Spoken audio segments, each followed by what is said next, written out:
de Daniel Vorcaro, dono do Banco Master, para que parte das investigações das operações Carbono Oculto e Quasar fossem enviadas ao Supremo Tribunal Federal. Repórter André Anelli chegando com todos os detalhes. Tudo bem, André? Bem-vindo, boa noite, bom trabalho.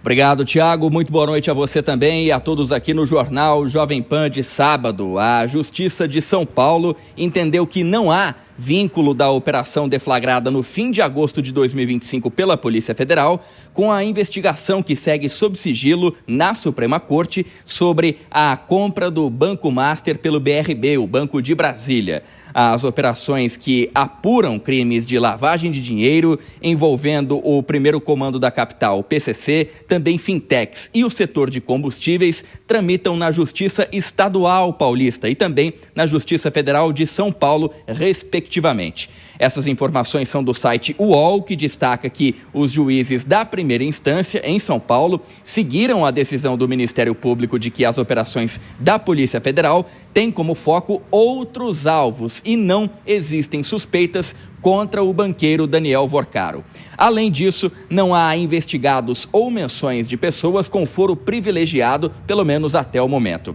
Ainda segundo o site, Vorcaro citou a decisão do ministro do Supremo Tribunal Federal, Dias Toffoli, de concentrar a investigação da Operação Compliance Zero e eventuais casos conexos na Suprema Corte. A defesa argumentou que se houvesse investigação sobre o banqueiro, a apuração deveria subir para o STF. A Vara Estadual de São Paulo seguiu o entendimento de que não existe, até o momento, nenhum vínculo entre Vorcaro ou o Banco Master e os fatos, portanto, apurados nessas operações não têm qualquer ligação com o dono do BRB. Por isso, esse pedido do dono do BRB para que as investigações subam para o STF, esse pedido foi negado pela Justiça de São Paulo. Thiago. Ô André, e de acordo com a apuração justamente do Valor Invest, o Fundo Garantidor de Crédito deve trazer boas notícias para os investidores que aplicaram em CDBs do Banco Master. Agora, é saber se esse ressarcimento vai começar, não é, André? Pois é, Thiago, mas a previsão é que sim, que o Fundo Garantidor de Crédito, em até 10 dias, comece a fazer o pagamento, então, fazer o ressarcimento dos investidores que aplicaram em CDBs, os chamados certificados de depósito bancário do Banco Master. Pelas estimativas preliminares do Fundo Garantidor de Crédito, o volume total de pagamentos pode alcançar 41 bilhões de reais, beneficiando cerca de 1.600.000 investidores, pessoas físicas. Isso implica um investimento médio aproximadamente de 25 mil reais por CPF.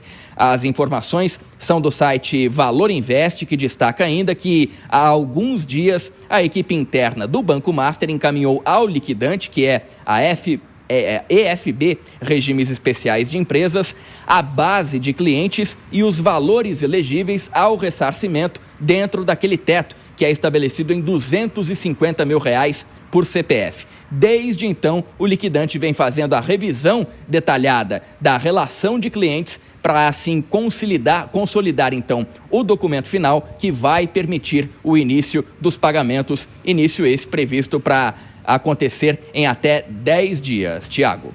O André Anelli ainda vai voltar para falar sobre a escolha do presidente Lula, do ministro interino da Justiça e da Segurança Pública. O anúncio foi feito nesse sábado. Até daqui a pouquinho, André, vou chamar o nosso comentarista desse sábado.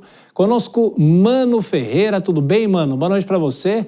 Bem-vindo sempre. E sobre essa história do Banco Master, né, a impressão que se tem é que, por enquanto, só a superfície foi arranhada. Boa noite, Mano. Muito boa noite, Thiago. Boa noite para toda a nossa audiência. Um prazer enorme estar aqui.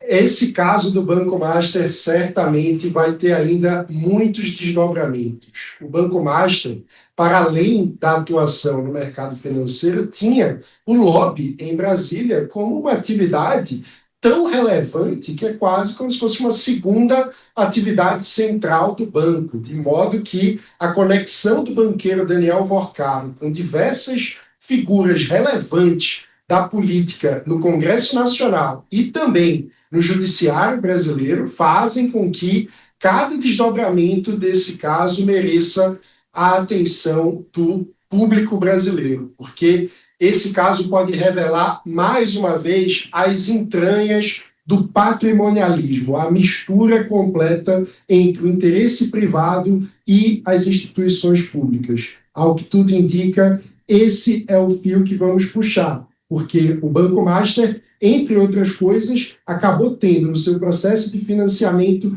bastante dinheiro público. Estávamos falando agora do Fundo Garantidor de Crédito, que é um mecanismo do sistema financeiro nacional para dar proteção para o pequeno investidor. Mas nós tivemos também, no caso do Banco Master, investimentos vultuosos vindos de fundos de pensão ligados a prefeituras e governos de estado, valores muito acima dos R$250 mil, que são o patamar que o FGC garante a restituição. Teremos, portanto, um prejuízo que será assumido por prefeituras e governos de estado que, na verdade, não têm dinheiro para assumir esse prejuízo e vão repassá-lo, muito provavelmente, para o Tesouro Nacional, ou seja, para cada um de nós contribuinte. Esse caso merece ser acompanhado de muito perto. E só para fechar esse nosso assunto, precisa saber efetivamente quais são os prejuízos de estados e municípios, e é o que você falou, a conta será paga por todos nós, não é, mano? Exatamente, porque o que aconteceu, primeiro a gente precisa ter muito claro que no mercado financeiro já se sabia há bastante tempo que o modo de atuação do Banco Master não era habitual, não era normal, não cheirava bem. O meio político, que é muito bem conectado, que tem contatos na Faria Lima, certamente também sabia disso. E mesmo assim, escolheu colocar o dinheiro dos aposentados através dos fundos de previdência de prefeituras e governos de estado em investimentos no Banco Master, muito acima do valor que o fundo garantidor é capaz de ressarcir. Portanto, trata-se de uma escolha política deliberada para aumentar o financiamento de um esquema fraudulento. Isso é muito grave, é muito sério e a conta, infelizmente, por enquanto, vai ser paga por cada cidadão brasileiro de forma diluída. Mas a gente precisa que a investigação sobre esse caso seja, de fato, vigorosa, porque temos todos os incentivos do ponto de vista políticos para tentar assar uma pizza do tamanho do Maracanã. E quem usou essa expressão, Tiago, foi Armínio Fraga, ex-presidente do Banco Central, que conhece muito bem como funcionam esses casos.